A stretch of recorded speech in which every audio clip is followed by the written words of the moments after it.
સમાચાર જામનગરથી પ્રાપ્ત થઈ રહ્યા છે। જામનગરમાં મહિલાને બંધક બનાવીને લૂંટ ચલાવનાર આરોપીઓ ઝડપાયા। પોરબંદરના 2 શખ્સોની જામનગર પોલીસે ધરપકડ કરી છે। આયુર્વેદિક દવા આપવાના બહાને લૂંટારુઓ ઘરમાં પ્રવેશ્યા હતા। મહિલાને માર માર્યા બાદ બંધક બનાવી લૂંટને અંજામ આપ્યો। 1 લાખ રોકડ, સોના ચાંદીના દાગીના સહિત 14 લાખથી વધુની લૂંટ ચલાવીને ફરાર થઈ ગયા હતા।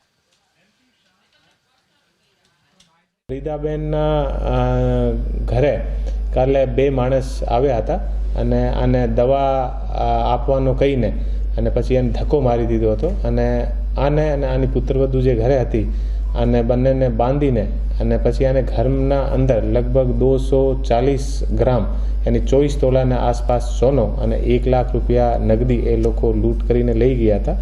આ સૂચના પોલીસ સ્ટેશનને મળતા પોલીસ સ્ટેશનના પીઆઈ અને બીજા સિનિયર અધિકારી તુરંત આ જગ્યા ઉપર પહોંચીને અને આખો જે જગ્યા છે આનો નિરીક્ષણ કરીને અને પોતાના જે ઇન્ટેલિજન્સ અને જે હ્યુમન સોર્સના માધ્યમથી કામગીરી કરી અને ટોટલ જે 2 આરોપી આ ઘટનામાં હતા બંને આરોપીને પોલીસ દ્વારા અરેસ્ટ કરવામાં આવેલ છે।